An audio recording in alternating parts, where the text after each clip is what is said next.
Hey friends, Michael Kingswood here, and we're doing the deep dive. Today is Wednesday, so it's Warship Wednesday, and as I was starting this, I realized I hadn't made a good opening scene for the thing like I do for my normal uh one, so I gotta redo a different opening little video thing. That's why we just went to the countdown this thing. So we'll have that squared away for next week. Anyway, glad everybody's here. I hope everybody's having a great day, and I trust it's going to be a great weekend. For those of us who are fortunate enough to be in the US of A, Thanksgiving weekend, always a good time. I went to the grocery store a few minutes ago to get some supplies that are going to be needed to make sure we have everything for the big feast day tomorrow. And yeah, it's going to be good. We got 2 turkeys. We're going to smoke one of them, bake the other. And of course, I always have to make chicken and dumplings. And I make the best turkey gravy on the planet. Ask anyone who's met me and had it. They'll tell you. They'll agree. It's the best. So looking forward to all that. And oh yeah, and there'll probably be some vegetables or something, but who cares about that? You just want the turkey and the gravy and the mashed potatoes. Yeah. So we won't be doing this stream thing tomorrow because tomorrow's Thanksgiving. That should go without saying, but still needs to be said. So what's been going on since yesterday? Well, some good stuff and some bad stuff. We'll get the good stuff done first. Crushed at the poker table again last night. Made $295 in 1.8 hours, which brings it up to $1,300 in the last week profit. So, obviously, it's poker. It goes up and down, but I'm now officially at 60% profit. 60% of the time, 60% of the time since I've recorded, I'm now leaving with a profit. And sometimes that profit's just a couple bucks. Sometimes it's $1,000. So I made it. So it's if I let me put it this way, I made almost as much at poker in the last week as I did doing the Uber driving thing in about a quarter of the total time spent.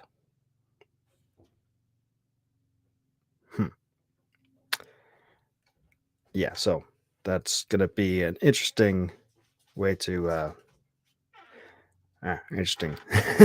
If we continue on doing so well, we'll have to definitely be reevaluating. It would certainly be nice to have more spare time to do the writing thing and the podcasting thing. So that was good. What else has been good? Well, it was a good morning this morning, doing the driving thing and getting some stuff done, getting ready for tomorrow, and just in general, enjoying life. But that brings us to the bad thing. The bad thing is why I am forced to sip at this, even though it's only lunchtime, because I received tragic news this morning. When I got back from my morning time cash flow driving griftathon, the daughter unit informed me that so I have the leather-bound Lord of the Rings box set from the Easton Press, 5 books, the 5 main ones: Hobbit, Lord of the Rings, and Silmarillion. And it's been very pleasing to me that the daughter read The Hobbit and loved it, and is now moving on to Lord of the Rings proper. And she's been reading Fellowship and all that good. On Sunday,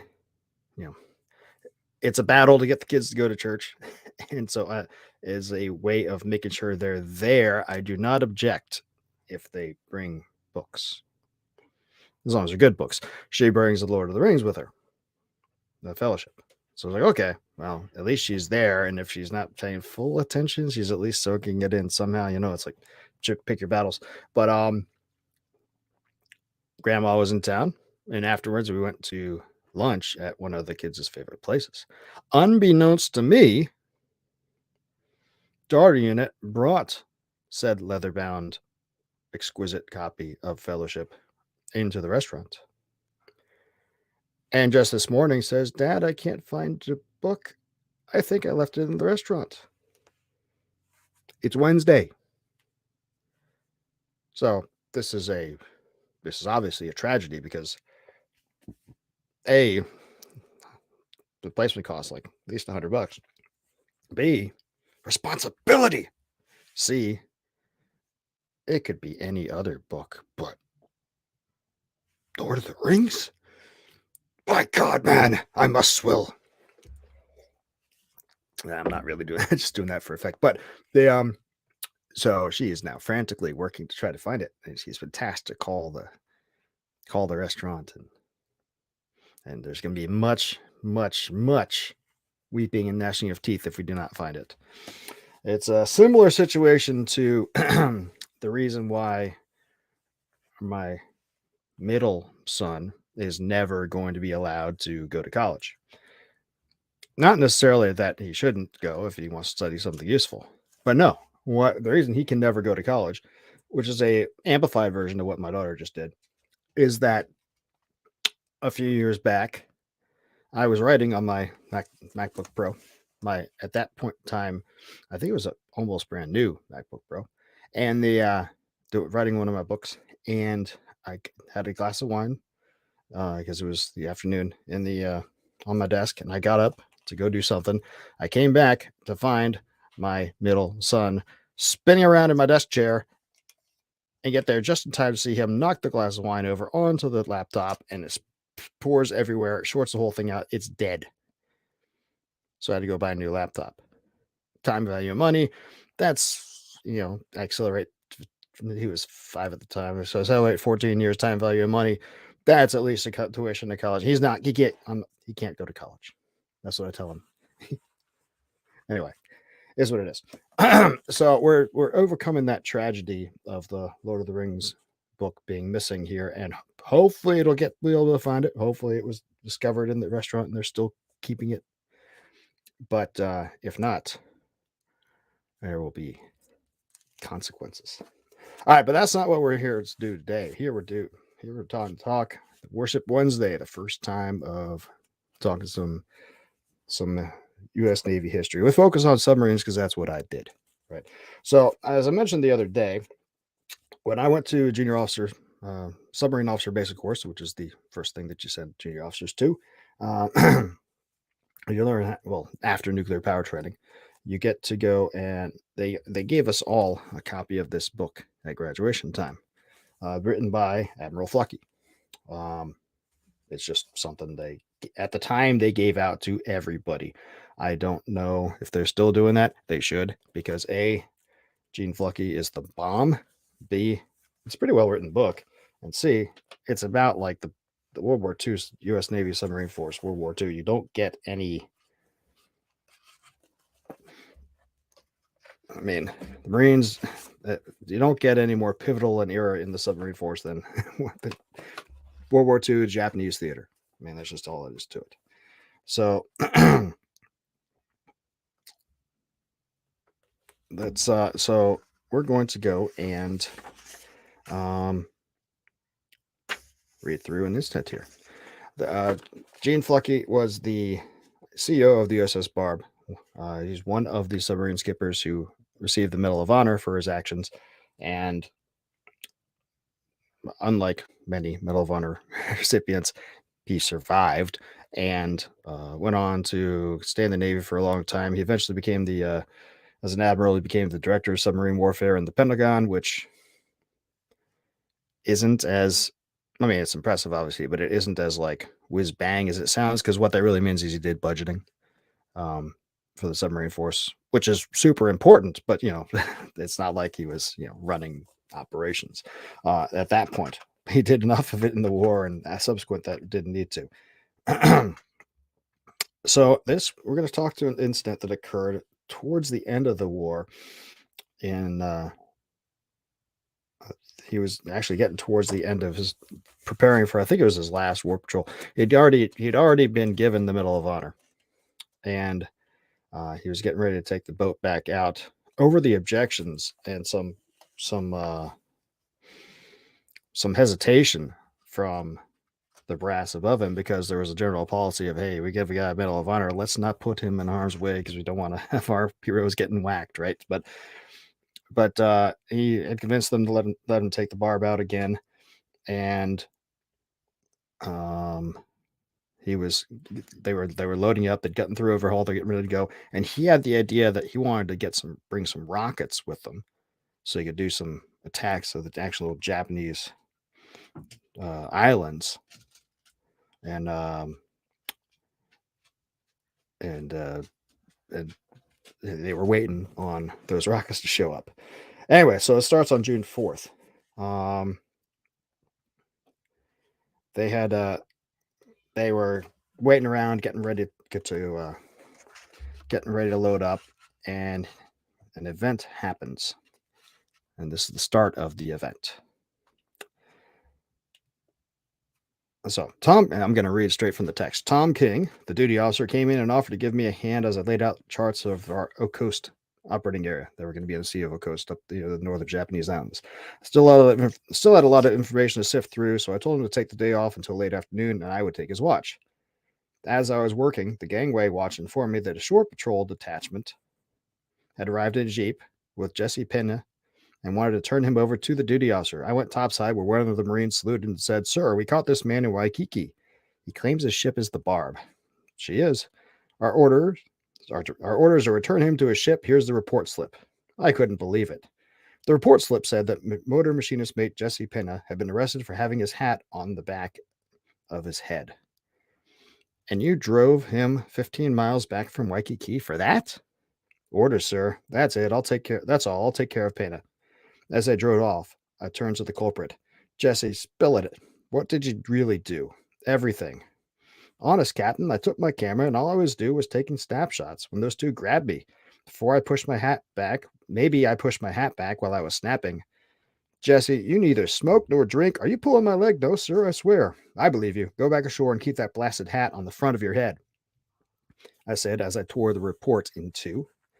And throw this report in the trash bin at the head of the pier. Then I went back to my studies. 2 days later, June 6th. This is again Flucky writing in his voice. My wedding anniversary. Barb was loaded except for last minute fresh foods. I came aboard early to wait for the rockets and write his wife a letter. And then the phone rang, interrupting my search for targets. Sir, Pachenko here. There's a Marine major in a jeep alongside who wants to speak to the captain. We'll send him to the wardroom. As I arrived in the meeting place, I offered, "Hey, coffee, Major? Coffee, Major? Thanks, but not now. How can I help you?" Captain, on Monday, our shore patrol brought back one of your men to the BARB on report. The action taken for the offense was to be returned to us within 24 hours. Since this has not been received, on the follow-up after 48 hours to ascertain the action. Perhaps your XO forgot to put it in the guard mail. Major, I take full responsibility for any dereliction. Look at this sack of paperwork. We've come back from the overhaul ready to go on patrol. It must be lost in there somewhere. What's it look like? It's just a regular report slip. The bottom quarter is where it's returned showing the disciplinary action. Well, it's not in this pile. Save me searching. Do you have another slip to make a copy, or so I'll know what this is all about? Certainly, Commander, because by now Flucky had been promoted from Lieutenant Commander to Commander. From the copy he held in his hand, he made out a new report. I read it and took his pen to award punishment. Major, now I remember, it's the Jesse Pena case. He will never do that again, I said as I wrote summary court-martial. This case hasn't even been tried yet. The major took the paper, uttering, "Whew," and departed. June 7th.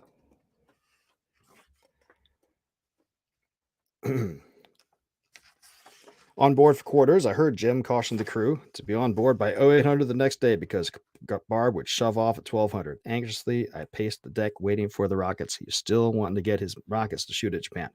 One rocket came, but not the type I expected. Admiral Lockwood wanted to see me immediately. For those of you who don't know, Admiral Lockwood was the commander of submarines Pacific in the World War II. But he wasn't there at the beginning.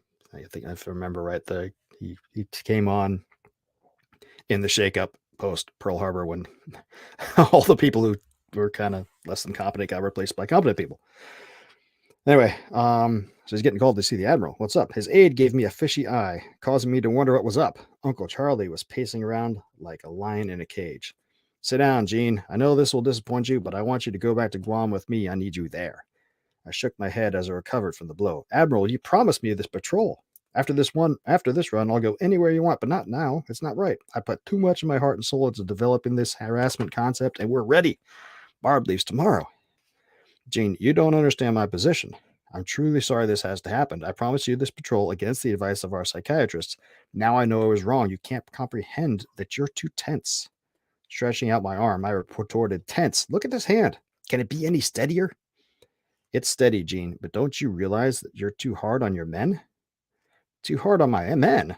Sir, go ask them. You found one man who wants to leave BARB today, and I'll leave. We have so many men pestering us to get aboard, it isn't even funny. Now, what's really behind this? What's got you so upset? Okay, Gene, you asked for it. I'll be frank. This morning I had a call from the Marine brigadier in charge of security, who was told by the Marine colonel in charge of the shore patrol that you gave back one of your crew a summary court-martial when reported for a hat on the back of his head. He says you're the worst martinet he's ever heard of and should be mentally checked. Now, don't you think that's a bit much? Absolutely stunned, I looked at the Admiral, and the tension of the last few minutes erupted. I burst out in a fit of laughing and couldn't stop. Doubled over, I could see the Admiral looking sternly at me. Stop it, Gene, stop it. This is serious. I'm taking your command away from you. He must have thought I really was out of my mind, for this made me laugh even harder. I held up my hand to quiet him until I could contain myself. My chest was heaving, and I could hardly speak. Admiral, do you honestly believe that I would give a man a court-martial having his hat on the back of his head? A man who has fought alongside me and who would live or die carrying out my commands? It's incredible. We don't even have a mass book on board for punishments. I threw it overboard months ago. The shore patrol jeeped that man all the way back from Waikiki to the BARB. I tore up the report and sent it back ashore. Yesterday, a Marine major came to see me because I had not returned disciplinary action in 24 hours. Since I lost the report, he wrote another. The Marines wanted action. I gave it to them. Then you really never gave him a summary court-martial? Are you kidding? I wouldn't even think of it. Now the Admiral burst out belly laughing, in which I joined. As we simmered down, he chided, Gene, you've already started your harassing patrol. You've overkilled the tough Marines. You better get out of town before this gets around. Come here, I got something for you. Standing up, he came around in front of me, spun me around, and booted me with his knee in my backside. Get out there and give him hell. The operations officer was just down the corridor, so I dropped in. Gene, did you get relieved? No, but the Admiral's relieved. Someone filled him in with a bum estimate of the situation. He'll tell you about it, I'm sure.